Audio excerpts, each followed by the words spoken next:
What's up, guys? You're watching Spectre React, your favorite channel for reviews, reactions, and theories. And today we're talking about the debut episode of The Falcon and the Winter Soldier, titled New World Order. All right, so this really felt like MCU, and in the first 10 minutes, we got to see a ton of action, way more than we've seen in WandaVision or anything else. Um, I was really just blown away by the show. It was well crafted, really funny, had great action, and had a deep storyline, like emerging too. And what stood out to me was the music. It was so intelligent. And I feel like, shout out to Henry Jackman, who also scored The Winter Soldier and Civil War, for really making a cohesive story with the music. Like at times, the music would hit at things that weren't explicitly mentioned in the plot, like the fact that Bucky had killed that kid, you know? Yeah. Well, let's start with that. Bucky is in therapy. He's having nightmares, and we get this flashback scene of him killing a bunch of people who we don't really know who they are, except for at the end we see this guy trying to escape. He's hitting the elevator button. He's trying to leave, but he can't. We then go to Bucky in therapy, and the therapist is telling him how to get away from his demons and how to become better. And we see that he's trying to make amends, and in that he befriends an old man. I believe his name is Yuri, and he actually killed his son. His son was the guy pressing the elevator button in his nightmare. Yeah, I remember like at first you thought it was just him trying to make friends with other older people, Elderly people, exactly, because he's 100 years old. I just right? imagined that he was just making other elderly friends, but no, they actually hit us with a curveball there, and it was he killed his son, so he wants to make amends, and he doesn't have the balls to say it yet because it's not something you can just say. There's so much dramatic tension that's building up, and I am not really sure that I'm ready to see how this is all going to transpire when he actually tells Yuri that hey man, I killed your son. Like, what else are you supposed to say, Yeah, right? how are you supposed to say that? That's just the horrible, horrific thing, and he has to. Bucky's not completely actually Bucky's not guilty at all. He wasn't in control of himself. Like he was brainwashed by Hydra, so it's not technically his fault, but still, how do you say that to someone? Anyways, we're not going to stay on this depressing topic so much because there is a lot more that happened in this episode. Obviously, the first 10 minutes was complete action. We got to see our good friend from the Winter Soldier, Batroc, Yep, the kickboxer, come right? back. The kickboxer, yeah, he came back. They had a great action scene, and I was shocked that that much of the original from the trailer. I'd heard that a lot of the trailer shots weren't actually in the first episode, Like red herrings, and right? yeah, a few of them actually were, and especially that big action scene at the beginning. That's all there. So, that does mean that that scene with Bucky and Falcon with their little the plan scene, that means that when Falcon jumps out of the plane there, he's actually not in the mountains in the canyons like we saw in this episode because he was here today. We also got to see. I actually saw this in an article, believe it or not, and I thought it was clickbait, but we also got to see that there's like real issues of like finance going Yeah, on when you come out. they're exploring the mundane, and it really gave me like Better Call Saul vibes. That's also another show that really goes deep into less exciting aspects of life. And me personally, I'm all for that stuff as long as it's done in a poetic manner because it makes the stories all the more real and immersive.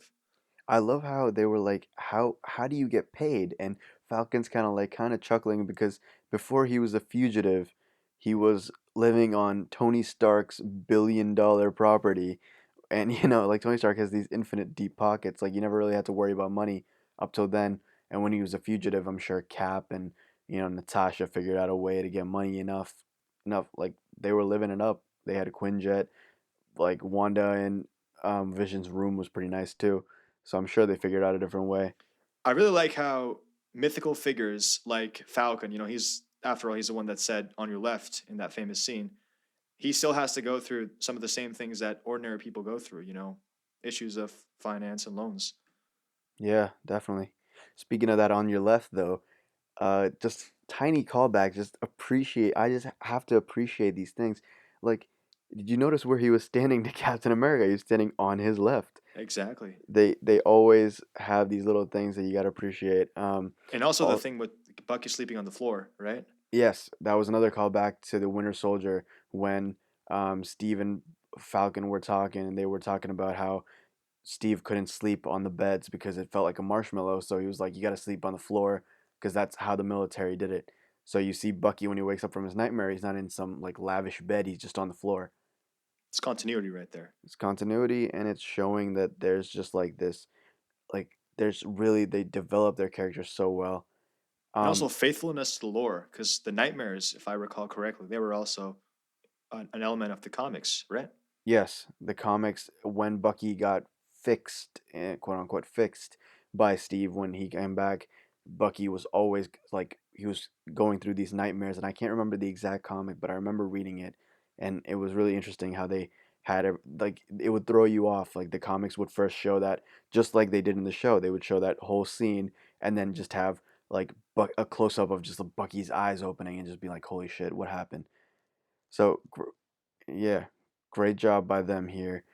I we talked about the music briefly, but we should talk about it more because there were several scenes where we got like an idea of the music. First of all, the Winter Soldier theme played right when they were talking about his kid, which is when it hit me that Yuri's son was killed by Bucky. And another time was right at the end. Spoiler, biggest spoiler of the episode coming up. We we already know, but U.S. agent becomes Captain America rather than Falcon. The person who Steve Rogers chose to be Captain America does not get to be Captain America. U.S. agent becomes Captain America, and if you notice, there's the Captain America theme playing in the background, and it's twisted. I think you can speak more Yeah. on that. It's a very like bizarre and almost like a minor key version of that very heroic theme from Civil War, which I think is it's pretty interesting. It's showing that this guy's an imposter. He's not the real Cap, and he won't ever be the Steve Rogers we all know and love. Yeah, and as much as I kind of find that weird that even after Cap, I'm not saying it's weird in our world, but in the MCU, I kind of imagined a different world. But I love how they're showing realism because let's we can't lie. That's how bureaucrats and that's how these guys roll. They're gonna pull up with somebody else that fits their agenda and makes them look better and does exactly what they say this time. They're not gonna pick a wild card like Falcon, who was a fugitive up till a little while ago. This show had some really mature themes of bureaucracy and racial issues and just general content that is somewhat unusual for an MCU outing. Also, this show is narratively unique, and I think it took a page out of, Captain America, the First Avenger.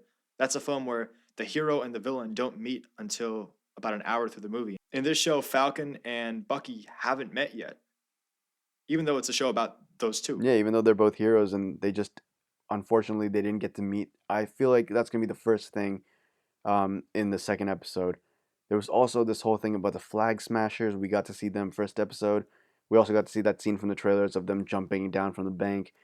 One of one of Sam's friends is trying to infiltrate them, and that's where he It's learns Torres, right?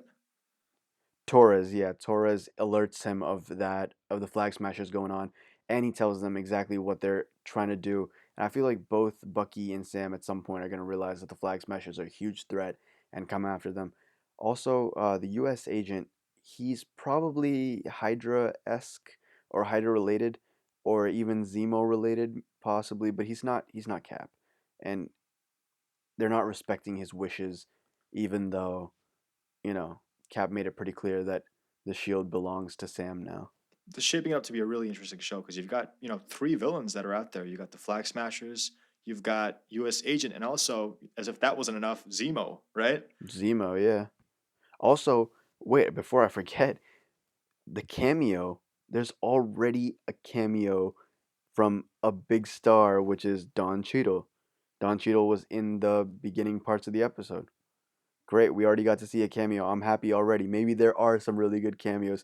Maybe we'll see Mephisto, you Mephisto know? and the winner, Mephisto. Mephisto and the winter Mephisto. Yeah, I actually just speaking of that, I don't think any like huge cameos are gonna come out of this. The only one I can see is Wolverine, which is a pretty huge one now that I think about it, but I don't think any like previous Avengers or any mystical stuff is gonna happen. Only because that island shot from the trailers, Madripoor.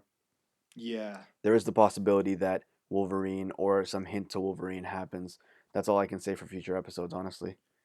I think Falcon looked very, very upset seeing US Agent assume the role of Cap. So I think he's gonna do some stuff next episode. He's gonna pull out the wings and just go crazy, go Sam Wick like he went at the beginning.